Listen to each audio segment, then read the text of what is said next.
अस्सलाम वालेकुम जी, welcome back to 360 sports I. Babar Azam ने कहा है कि जी मुझे किंग कहना अब आप बंद कर दें। बाबर आजम ने हम्बल तरीके से एक प्रेस कॉन्फ्रेंस की और बड़े हम्बल तरीके से उन्होंने प्रेस कॉन्फ्रेंस में जर्नलिस्ट के सवालों का जवाब दिया। हम देखते हैं कि बाबर आजम जब भी प्रेस कॉन्फ्रेंस करते हैं या तो वो थोड़े एटीट्यूड में होते हैं, थोड़े बहुत सीरियस होते हैं, लेकिन आज हम मुस्कुराते हुए बाबर आजम को देख रहे थे और मुस्कुराहटें अपने फेस पर रखते हुए उन्होंने एक सवाल पूछा गया तो उन्होंने कहा कि सबसे पहले तो आप मुझे किंग कहना, सब आवाम से उन्होंने कहा कि मुझे किंग कहना आप बंद करें। पहली बात तो ये किंग शिंग का बात बोलना ज़रा कम करें। मैं ऐसा कोई हूँ नहीं, किंग शिंग वाला कोई है। जब होगी छोड़ेंगे तो तब उस पर बात करेंगे।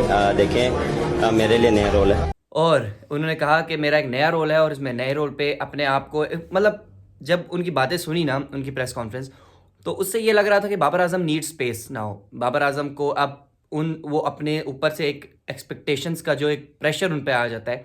जैसे कि आपको पता है कि एक इंसान को जब आप किंग कहते हैं, वो उन्होंने कहा कि किंग कर लेगा, जैसे रिजवान कहता है किंग कर लेगा, हसन अली ने जैसे कह दिया किंग कर लेगा, तो एक किंग का जो एक टैग है वो कहीं ना कहीं बाबर आजम पर बहुत प्रेशर बन रहा है, बहुत प्रेशर का सबब बन रहा है। और फिर एक्सपेक्टेशंस भी उससे ज़्यादा आ रही हैं बाबर आजम पर, पूरी कौम की एक्सपेक्टेशंस आ रही हैं। ठीक है, उन्होंने उनसे एक्सपेक्टेशंस रखें, उनके तासुरात ये थे कि ठीक है आप मुझसे एक्सपेक्टेशंस रखें, लेकिन ऐसी एक्सपेक्टेशंस ना रखें कि जो मैं पूरा ना करूं और फिर उस पर जो है वो क्योंकि आपको पता है कि बाबर आजम ट्रोलिंग का बायस बन रहे हैं। बाबर आजम की जो परफॉर्मेंसेज नहीं आ रही, लोग उनको ट्रोल करना अब शुरू हो गए। और ट्रोलिंग में सबसे जो ज़रूरी बात, जो सबसे हमें अहम बात नज़र आई, वो उनसे एक्सपेक्टेशंस हैं।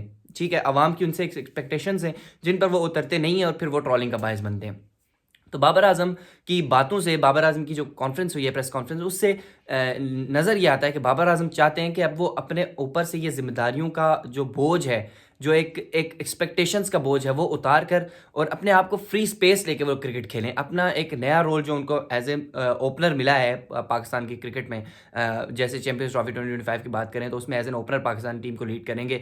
तो मैं ये कहता हूँ कि उन्होंने वो चाहते हैं कि अपने ऊपर से ये किंग का टैग हटाकर उनको एक नॉर्मल प्लेयर की तरह, एक नॉर्मल जैसे आम प्लेयर्स हैं जिसमें सलमान अली आगा, हम कहते हैं कामरान गुलाम टाइप प्लेयर्स, एक नॉर्मल प्लेयर से उनको डील किया जाए, एक नॉर्मल बैट्समैन से उनको डील किया जाए। उनको एक किंग कहकर और उनसे इतनी एक्सपेक्टेशंस लगाई जाती हैं और फिर वो जो एक्सपेक्टेशंस पर नहीं उतरते, ज़ाहिर है उनका एक डाउनफॉल चल रहा है। बाबर आजम का हमने देखा काफ़ी अरसे से 63 इनिंग्स से ऊपर हो गई है, बाबर आजम की कोई सेंचुरी नहीं आई। ठीक है, तो फैंस जो हैं वो still waiting for the century of Babar Azam, लेकिन उससे फ़र्क क्या पड़ता है, उससे बाबर आजम पर प्रेशर है। जब बाबर आजम को सारे किंग कहते हैं तो वो एक एक ऑटोमेटिकली एक प्रेशर आपके दिमाग पे आ जाता है। तो उन्होंने कहा है कि मुझे अब आप किंग कहना बंद करें और ताकि मैं आगे अपने आप को फ्री स्पेस देके मैं अपनी परफॉर्मेंस पर गौर करूं, अपने रोल पर गौर करूं जो मुझे टीम ने दिया है, जो मुझे पाकिस्तानी अवाम ने एज ए क्रिकेटर अपनी टीम के लिए असाइन किया है। तो उन्होंने कहा कि मुझे किंग कहना बंद करें। और बाबर आजम, उम्मीद यही है कि अभी चैम्पियंस ट्रॉफी में आपको पता है कि वो ओपन करेंगे और चैम्पियंस ट्रॉफी में स्क्वाड में भी हैं और बाबर आजम एक इंटीग्रल पार्ट है हमारी टीम का।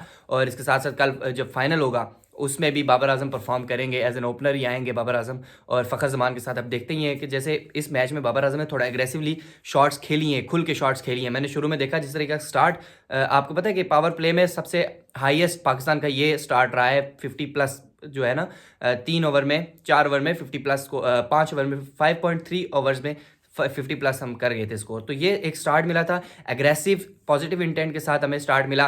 जैसे हमने देखा बाबर आजम आते साथ डर जाते हैं और डरते डरते वो शॉट्स खेलते और आउट हो जाते हैं। डिस्पाइट कि उन्होंने जब वो आउट हुए तो वो भी डर वाली शॉट, और आप लोगों ने वो शॉट अगर आप बार बार देखें तो आपको उस शॉट की समझ नहीं आएगी कि वो शॉट क्या थी, उनके माइंड में क्या था। मतलब वो एक डर के उन्होंने शॉट खेली और जो ही उनके डर शॉट खेली, डर के वो एलबीडब्ल्यू हो गए और आउट हो गए। तो बाबर आजम जैसे वो शुरू में एग्रेसिवली खेलते थे, जैसे वो पॉजिटिव इंटेंट के साथ खुलकर शॉट्स खेलते थे, हमने देखा कि इस कुछ ऐसे में बाबर आजम खुलकर शॉट्स नहीं खेल पाते। तो वो हमने सेकंड जो है ओडीआई जो हमारा कल साउथ अफ्रीका के अगेंस्ट पाकिस्तान जीता भी है, उसमें हमने देखा कि ओपनिंग करते हुए बाबर आजम और फ़खर जमान का वो पॉजिटिव इंटेंट नजर आ रहा था। बाबर आजम खुल के शॉट्स खेल रहे थे और खुल के उन्होंने जिस तरह के चौके और जिस तरह की शॉट्स उन्होंने पावर के साथ लगाई थी, वो हमारे लिए एक पॉजिटिव साइन है और बाबर आजम की क्रिकेट के लिए पॉजिटिव साइन है कि बाबर आजम को आगे चैंपियंस ट्रॉफी में भी यही अप्रोच लेकर चलनी है।